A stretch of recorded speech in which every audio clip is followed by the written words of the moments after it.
Today I'm going to show you how to create a contact sheet using Adobe Bridge. Adobe Bridge is an awesome program that does exactly what its name is. It bridges the Adobe programs together.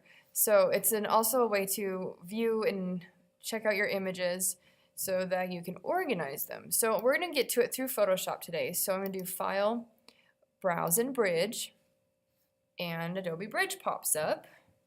And I'm going to go to my computer and open up my flash drive, and I can sort it by file types and all sorts of things. You can sort your images all sorts of ways. I'm going to go quickly here and open up this file so that I can show you guys how we're going to do this.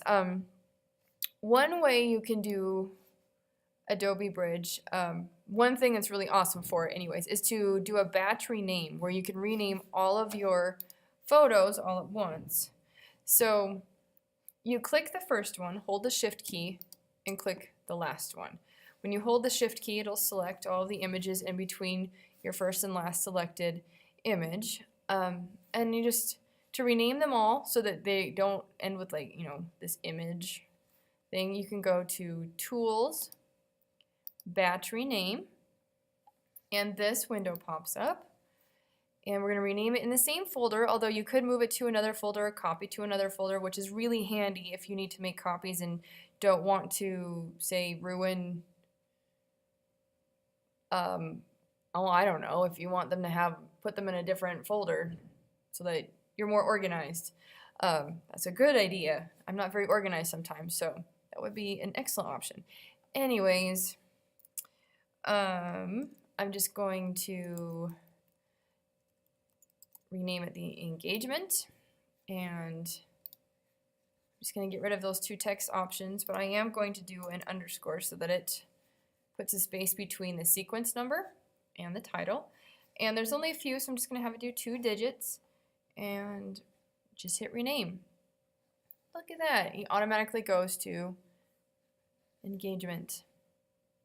That's neat. So if I wanted to rename a couple of these, like this one, I want this one to be black and white in the title, you just click and click again, and I can type black and white.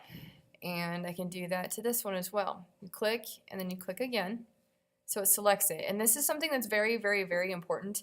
See how it highlights the title in blue? That is very important because if you were to delete the entire thing, this end.jpg, you're going to delete the file type. You're deleting all of the technical information of the file, so you're never going to be able to open it again. It's going to be there, but not there. So you have to be really careful you don't delete that. That's a problem I've run into a lot of times with my students, is they delete the JPEG when they're renaming things, and they're like, well, it's there, but it's not there.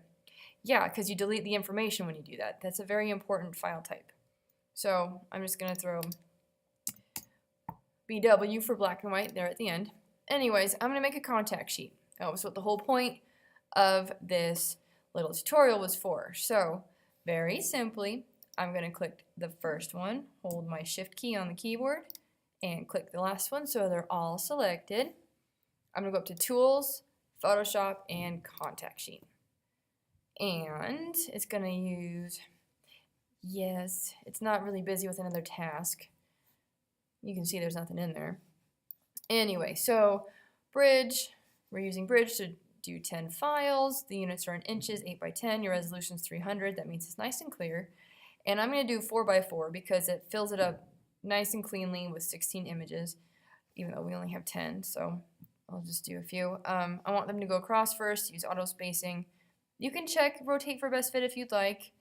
A very simple font, you can choose from a whole bunch, but choose a very simple font like Minion Pro and 10 point. And just hit OK. And what happens is the computer sits and thinks, and it puts each image in as a smart object into this Photoshop document, creating a whole bunch of small thumbnail images all together to create a contact sheet. Back in the day when we had film cameras and you would have your film developed, you would take your developed negatives and place them into a clear plastic sheet, that would be a contact sheet. And that's how you would view your images and choose which ones you wanted to have developed, and so on and so forth. So now you can see I have my 10 images have been uploaded into this document.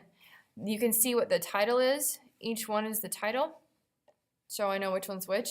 So for my students, when they're turning in their project for the scavenger hunt project, I can look and see that they have the required 15 photographs, and each photograph is of the required scavenger hunt object that they had to go find and take a picture of. So you can see why this would be really handy. And this would be really handy for clients and things, so that you can print these out and give them to them, say which ones you want to print from, and choose. So it's a really handy, fun little tool. So I hope that was helpful. The next thing that you want to do is do File, Save As, and save it as a JPEG.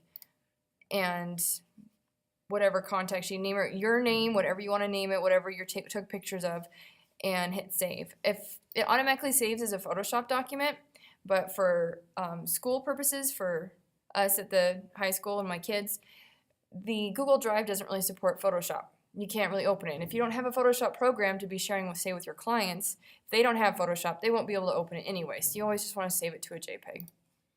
And then you hit save, okay. There it is on the desktop. And you are ready to go and save. So, like I said, I hope that was helpful. And let me know if you have any questions. Thank you.